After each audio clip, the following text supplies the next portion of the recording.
everyone, my name's Tracy. Welcome to Create Dishes. Today we're going to make a simple, quick and easy chicken and sweet corn soup. This is the ingredients that I need to put in my chicken and sweet corn soup. I will also add water to it. Alright, let's get stuck into it. Here I have 2 tins, which equals 820 grams of creamed corn, 160 grams of rotisserie chicken, or you could use chicken breast or thigh. Just cook it up and finely shred it. Here I have a bunch of spring onions, a good whack of pepper. Pepper's always to your own taste. In here I have 20 mils of soy sauce. I have 15 grams of stock powder. In here I have 20 grams of garlic, crushed garlic, and in this side I have 15 grams of crushed ginger. This bowl I have an egg which I'll whisk up to do an egg drop in the chicken and sweet corn soup a bit later. And in here I have corn flour or cornstarch, and that's about 10 grams, which we mixed in with water too.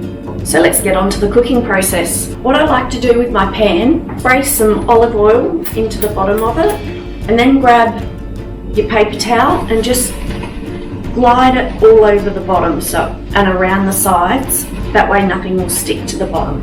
While the pan's starting to heat up slightly, we will whisk the egg up.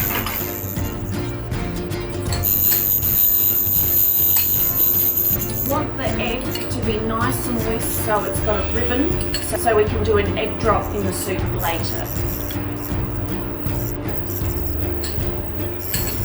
Just pop this to one side. Alright, we can now see that it's heating up nicely. I'll just drop it back a little bit. First I like to add the spring onions.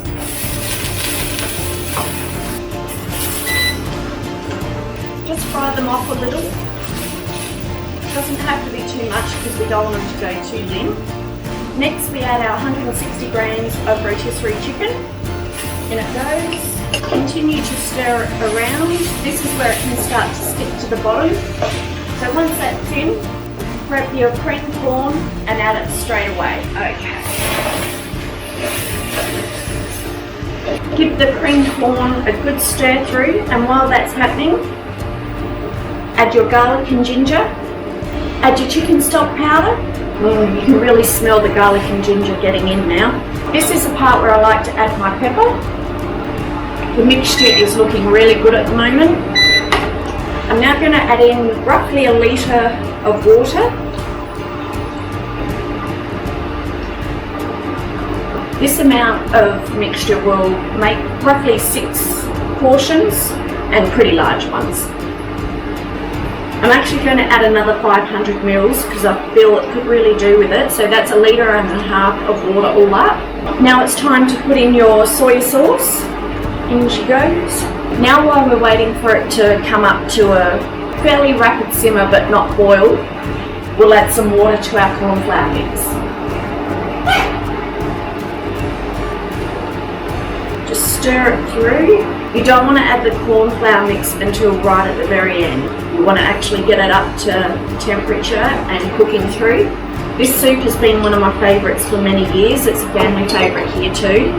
In the comments below, tell me which country you're from and tell me what some of your favourite foods are. The chicken and sweet corn soup is simmering away nicely at the moment. It's time to do a bit of an egg drop into it. Grab the egg that we whisked up before into a nice ribbon. I have a perforated spoon or a female spoon. You don't have to, you can use a normal one if you like, but with the perforations in it, it gets the egg around the whole soup mixture quickly. Could use a whisk if you like, but this is a technique that I really enjoy to use.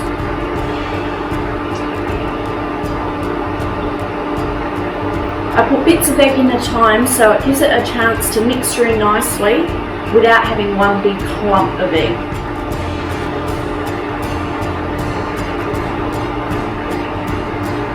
And this way it gives the egg the ribbon effect within the soup.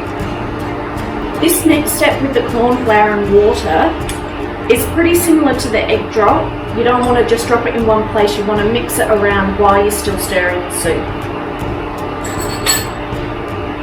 You may not need the whole amount, so just take your time and see how much you need. This will be my first bit. Let it cook through.